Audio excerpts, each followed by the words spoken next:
Hello class 11th, hello everyone. So अभी हमारे पास करवाने वाले हैं उससे नेक्स्ट, यानी कि जो हमने पहले लास्ट वीडियो में करवा दिया था बेसिक अकाउंटिंग टर्म्स के 21 पार्ट्स हमने करवा दिए थे। अभी नेक्स्ट आता है स्टॉक। अभी हम बताएंगे what is the meaning of stock. Stock क्या होता है, तो ये क्या है, दिस इज स्टॉक।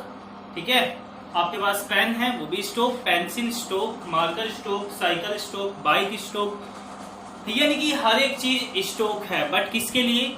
एक बिजनेसमैन के लिए जो उसका बिजनेस कर रहा है। तो स्टॉक हमें ये कह सकते हैं गुड्स जो होता है वही स्टॉक है। बड़ा ही आसान डेफिनेशन है हमारे पास। एक बिजनेसमैन जिस वस्तु का हमारे पास व्यापार कर रहा है, ठीक है, तो वो उसके लिए स्टॉक कहलाएगा।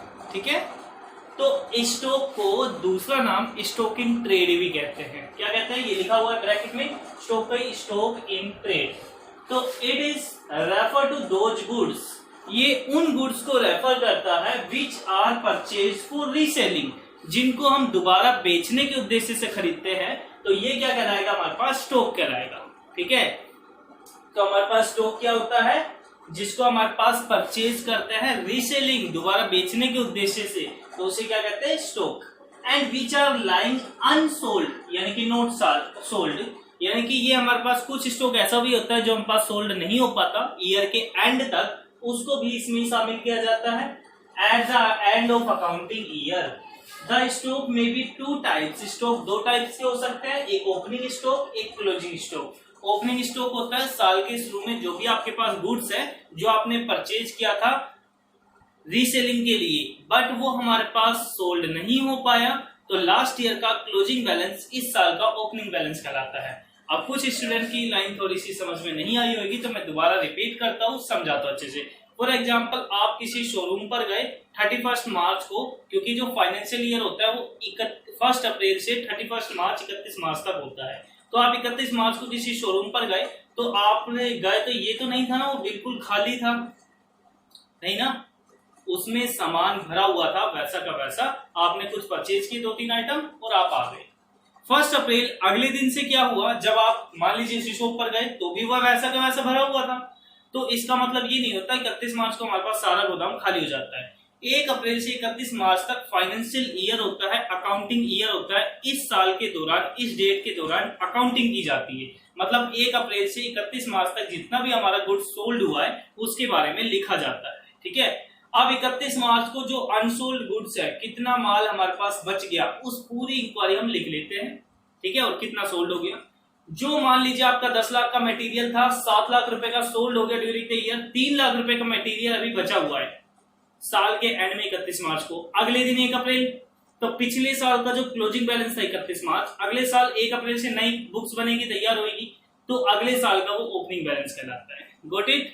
तो लास्ट ईयर का जो क्लोजिंग बैलेंस होता है वो नेक्स्ट ईयर का, यानी कि 1 अप्रैल नेक्स्ट ईयर का आपका क्या कहलाता है? अगले दिन का ओपनिंग बैलेंस। तो ओपनिंग स्टॉक होता है हमारे पास जो हमारे पास गुड्स लास्ट ईयर सोल्ड करने से रह गया था, और क्लोजिंग स्टॉक है इस ईयर जो गुड्स सोल्ड करना रह गया, यानी कि अनसोल्ड स्टॉक जो नहीं बिक पाया है। ठीक है, वैसे इस क्लोजिंग स्टॉक को ओपनिंग स्टॉक कहते हैं। बट यहाँ पर फॉर एग्जाम्पल आपके पास 1 अप्रैल 2017 से 31 मार्च 2018, एक तो ये फाइनेंशियल ईयर है, और एक हमारे पास है 2018-19। ठीक है, तो इस साल का जो ओपनिंग बैलेंस होगा वो 1 अप्रैल 2017 का माना जाएगा, और क्लोजिंग बैलेंस 2018 31 मार्च। बट अगले साल 1 अप्रैल 2018 को ओपनिंग बैलेंस हो जाएगा जो कि क्लोजिंग था, और इसका इस साल का क्लोजिंग बैलेंस 31 मार्च 2019 ही काउंट किया जाएगा। Got it? तो नेक्स्ट हमारे पास आता है इन्वेंट्री। अब देखो, कई बच्चे बहुत कंफ्यूज रहते हैं इन्वेंट्री को, क्योंकि जिन्होंने अकाउंट्स पढ़ा हुआ है, +2 फर्स्ट ईयर की बात कर रहा हूं मैं, वो बच्चे कंफ्यूज होते हैं कि इन्वेंट्री को तो स्टॉक कहते हैं, तो उनमें डिफरेंस क्या है। देखो, इन्वेंट्री और स्टॉक दोनों हमारे पास अलग अलग है, बट ये सेम एक कंडीशन बनाते हैं। कौन सा? फिनिश गुड्स की कंडीशन पे, कंडीशन नंबर 3 जो है, और 4। ठीक है, तो जब एक इन्वेंट्री फिनिश गुड्स में तैयार हो जाती है तो उसे स्टॉक कहते हैं। यानी कि इन्वेंट्री को स्टॉक कहा जा सकता है, बट स्टॉक को इन्वेंट्री नहीं कहा जा सकता। मतलब इन्वेंट्री क्या होता है? जब गुड्स को मैन्युफैक्चर करते हैं, मैन्युफैक्चर मतलब उसका निर्माण करना, उसको बनाना, फैक्ट्री में, कंपनी में, कहीं पर भी गुड्स का जब निर्माण किया जाता है, उसको बनाया जाता है, तो वो इन्वेंट्री के केस में आएगा। किस केस में आएगा? इन्वेंट्री। अब इन्वेंट्री में हमारे पास 4 टाइप्स आते हैं। Inventory of raw material. Raw material मतलब कच्चा माल। जैसे मान लीजिए आप कोई भी गुड्स लेके आए हो, ठीक है, तो उसका जो कच्चा माल होता है, फर्नीचर बनाने के लिए शोरूम पर आप बेड बनाने के लिए लकड़ियां लेके आए, तो वो लकड़ियां, फिर पॉलिशिंग करने के लिए जो हम पास पॉलिश का सामान था, और भी बहुत सारे आइटम्स आप लेके आए, वो सारा का सारा बेड बनाने का रॉ मटेरियल है, कच्चा माल। ठीक है। नेक्स्ट आता है inventory of work in progress. Work in progress का मतलब होता है जब आपने ओपनिंग जो वर्क था, जब रॉ मटेरियल आप ले आए और उसके ऊपर काम करना स्टार्ट कर दिया, तो जो काम आपका चल रहा है वो क्या कहलाएगा? आपका वर्क इन प्रोग्रेस, यानी कि कार्य प्रगति पर है। नेक्स्ट आता है इन्वेंट्री ऑफ फिनिश गुड्स। जब जो रॉ मटेरियल आप लाए और जो आप बनाना चाहते थे आपने कंप्लीट उसको तैयार कर दिया, तो वो क्या कहलाएगा? फिनिश गुड्स कहलाएगा। तो इसे कहते हैं इन्वेंट्री ऑफ फिनिश गुड्स। इसका दूसरा नाम होता है स्टॉक। क्या होता है? स्टॉक। क्योंकि फिनिश गुड्स कौन सा होता है? ऐसा गुड्स जो फिनिश हो चुका है, मतलब कंप्लीट बन चुका है। फिनिश मतलब खत्म नहीं, जो कंप्लीटली बन चुका है। जैसे हम दूसरा नाम इसको दे सकते हैं, जिस गुड्स का आप यूज कर सकते हो, कस्टमर जिस गुड्स का कंजम्पशन कर सकता है, वो फिनिश गुड्स है। फॉर एग्जांपल बटन्स हो गए ऑन ऑफ करने वाले, मोबाइल फोन हो गए, चौक हो गए, पैंट शर्ट क्लॉथ हो गए, कपड़े हो गए हमारे पास। ठीक है। अच्छा, गेहूं तो कच्चे नहीं खा सकते ना, this is not a finish goods, but उसको जब फ्लोर में कन्वर्ट कर देते हैं आटे में, तो वो हमारे पास क्या होता है? Finish goods. ठीक है। उससे हमारे पास बहुत सी चीजें बना के उसको कन्वर्ट कर सकते हैं। बट अगर मान लीजिए आटा जो है उसी से मैदा तैयार करना है, तो आटा हमारे पास वर्क इन प्रोग्रेस कराएगा, फिनिश गुड्स को हो जाएगा मैदा। और मैदा से मान लीजिए हमें डबल रोटी या फिर कोई और चीज तैयार करनी, तो डबल जो मैदा है वो क्या कहलाई जाएगी? आपकी वो हो जाएगी वर्क इन प्रोग्रेस। और जो आपको ब्रेड बनानी है, कुछ ही बनानी है, वो हो जाएगा फिनिश गुड्स। तो फिनिश गुड्स वहां पर एंड होता है जहां पर आप कोई चीज कंजम्पशन करने के लिए तैयार हो जाते हो। ठीक है। तो एक गुड्स को जिसको आप यूज कर सकते हो वो आपका फिनिश गुड्स है। ठीक है। इस inventory of stock in trade, stock in trade मैंने बता दिया, ये रहा। उस गुड्स को कोई भी परचेज कर लेता है और रीसेल करने के पर्पज से, तो वो क्या कहलाता है? Inventory of stock in trade. Got it? अब नेक्स्ट आता है voucher. It is the very important point है अकाउंट्स में। वाउचर, वाउचर क्या होता है हमारे पास? देखो, आपने मान लीजिए मेरे पास से एक शोरूम है इलेक्ट्रॉनिक, आप मेरे यहाँ से प्रेस लेके गए किसी भी कंपनी की, बजाज मान लीजिए, और आप एक बिल मांगते हो ना, दिस इज कॉल्ड वाउचर। ठीक है। ठीक है। आप कोई भी सामान परचेज करके लाते हो तो उसका बिल साथ में लेते हो, वो क्या कहलाता है? वाउचर। तो वाउचर क्या होता है? एक प्रूफ होता है कि आपने यहां से माल खरीदा है। जब उधार, अधिकतर जब उधार माल खरीदते हैं तो उसके लिए एक वाउचर तैयार करते हैं। ठीक है। तो it is refer to the documentary proof which are ये है प्रोवाइड्स।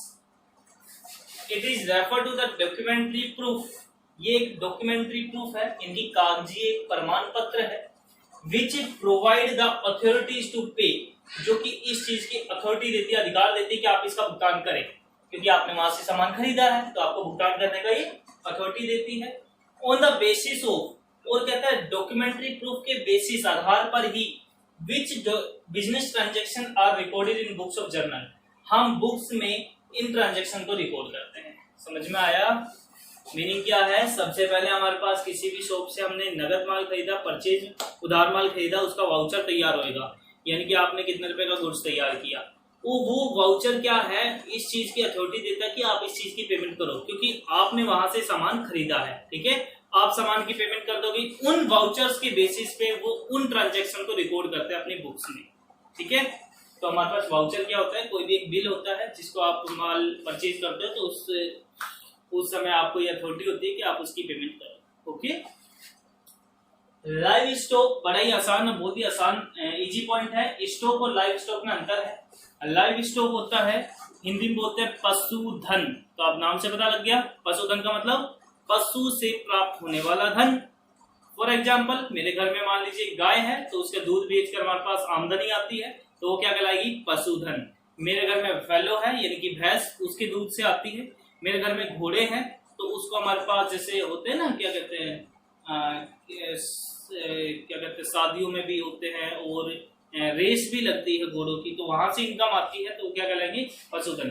ऊंट भी होते हैं, बहुत सारे हमारे पास जंगली, जैसे वो दिखाते हैं हमारे पास क्या कहते हैं, बहुत बड़े बड़े शो होते हैं जिनमें हमारे पास जानवरों को हमारे पास क्या करते हैं, उनकी एक्टिंग को दिखाया जाता है और उससे हमारे पास बहुत सारा पैसा आता है।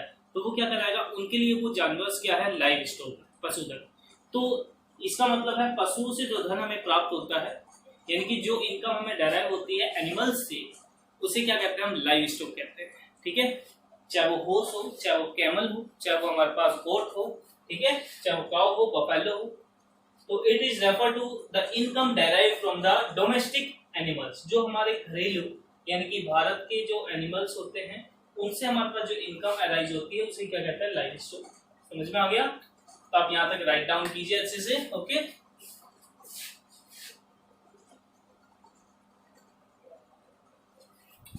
हाँ, तो अभी नेक्स्ट पॉइंट आ गया है। ओके, तो नेक्स्ट पॉइंट हमारे पास है ट्रेड रिसीवेबल। ठीक है, तो ट्रेड रिसीवेबल में आपको ये पता होना चाहिए क्या क्या शामिल होता है। ट्रेड रिसीवेबल में दो आइटम कंटेन होते हैं, एक तो डेटर्स और एक बिल्स रिसीवेबल, शॉर्ट में इसको बोलते हैं बीआर। क्या बोलते हैं शॉर्ट में इसको? बीआर। तो यहाँ पर आपके पास दो आइटम्स होते हैं ट्रेड रिसीवेबल में, एक तो डेटर्स और एक बीआर। ठीक है, तब यहाँ पर दोनों के बारे में बताएंगे अलग अलग। What is debtors? डेटर्स क्या है? ठीक है, डेटर्स एक बार मैं पहले भी आपको कंफर्म कर चुका हूं, यानी कि फर्म किसी को उधार माल बेचती है तो उसको, फर्म को पैसे देना है ना, यानी कि फर्म को उससे पैसे लेने हैं, तो वो फर्म का देनदार हुआ, उसको देने हैं इसलिए देनदार, तो वो फर्म का क्या हुआ, डेटर्स। फॉर एग्जाम्पल, फर्म ने, ये राम है कोई अनदर पर्सन, राम को 10,000 का माल बेचा, मेरे पास फर्म है, मैंने राम को 10,000 का माल बेचा, तो मुझे अब इससे पैसे लेने हैं फर्म को, तो वो फर्म का देनदार कहलाएगा क्योंकि इसको फर्म को देने। ठीक है, तो वो फर्म का डेटर्स कहलाएगा। तो डेटर्स क्या होता है, when firm sold goods on credit. ठीक है, एक चीज याद रखना कि फर्म इसमें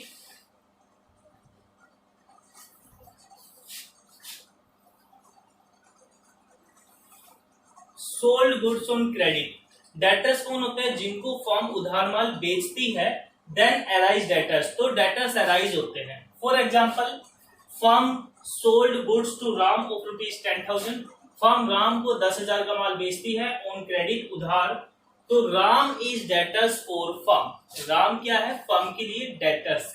ओके, नेक्स्ट आता है बिल्स रिसीवेबल यानी कि बीआर। तो बीआर क्या होता है हमारे पास, when firm sold goods on credit, same है ऊपर वाला, जब फर्म उधार माल बेचती है एंड ड्रा ए बिल, और एक बिल लिखती है, एंड गेट इट बैक, और उसे दोबारा वापसी ले लेती है, it's for a certain period के लिए, it is called BR. BR मतलब बिल्स रिसीवेबल, उसे बिल्स रिसीवेबल कहते हैं। फॉर एग्जांपल, मान लीजिए मैंने राम को जो 10,000 का माल बेचा था उसका एक बिल बना दिया था 10,000 रुपए का, और उसने कहा था मैं 2 महीने में आपको पेमेंट कर दूंगा, तो मैंने उसमें लिख दिया था 2 महीने बाद ही मुझे पेमेंट कर देगा।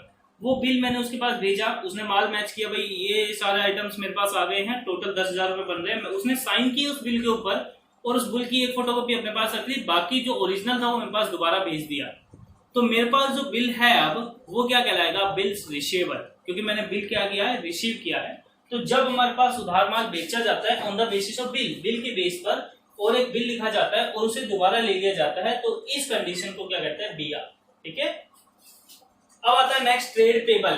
तो ट्रेड रिसीवेबल क्या है, फर्म के लिए असेट्स है या लायबिलिटीज, इन दोनों ही कंडीशन में फर्म को पैसे लेने हैं या देने हैं, लेने हैं।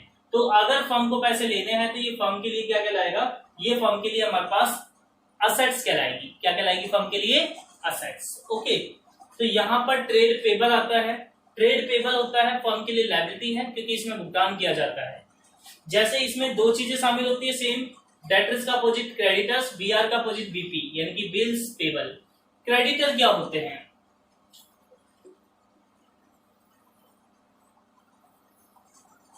जब माल उधार बेचती है फर्म, गुड्स को सोल्ड करती है ऑन क्रेडिट, तो डेटर्स अराइज होंगी। और परचेज करेगी तो उधार माल खरीदेगी, तो मान लीजिए फर्म ने राम से उधार माल खरीदा है, तो भविष्य में राम की पेमेंट करनी है ना, तो वो जो पेमेंट करनी है वो क्या कहलाएगी, लायबिलिटी यानी कि क्रेडिटर्स। तो when firm purchase goods on credit, जब फर्म उधार माल खरीदती है, देन अराइज क्रेडिटर्स, तो क्रेडिटर्स अराइज होते हैं। और firm purchase, for example firm purchase goods from Ram 10,000 रुपए on credit, then Ram is creditor for the firm, क्योंकि राम की अब फर्म को पेमेंट करनी है कुछ समय बाद, तो राम क्या हुआ, फर्म के लिए क्रेडिटर्स हुआ। Got it. तो नेक्स्ट आता है इसका पॉइंट बीपी, बिल्स पेबल। तो when firm purchase goods on credit same है एंड रिसीव ए बिल। अब की बार क्या हुआ, उधार माल परचेज किया है, मैंने किसी राम से उधार माल खरीदा है, तो राम ने मुझे बिल दिया होगा, तो मैंने बिल को रिसीव किया, चेक किया, उसको साइन किया, रिटर्न टू सेलर, और बेचने वाले को दोबारा वापस कर दिया, तो इसे क्या कहेंगे, बिल्स पेबल। Got it. तो एक जो बीआर है सेलर के लिए वो बिल्स रिसीवेबल होता है, और वो ही बिल परचेज करने वाले के लिए बिल्स पेबल होता है। गॉट इट, समझ में आया। तो यहाँ आज आपका जो बेसिक अकाउंटिंग टर्म्स जो चैप्टर है वो कंप्लीट हो गया है। तो ये चैप्टर बहुत ही इंपॉर्टेंट था अकाउंट्स के लिए। तो आपको कोई भी डाउट होता है कमेंट बॉक्स में, व्हाट्सएप ग्रुप में जो भी आपका है, तो उसमें आप अपने डाउट्स को ले सकते हो। ठीक है, तो कंप्लीट करना इसको। ओके।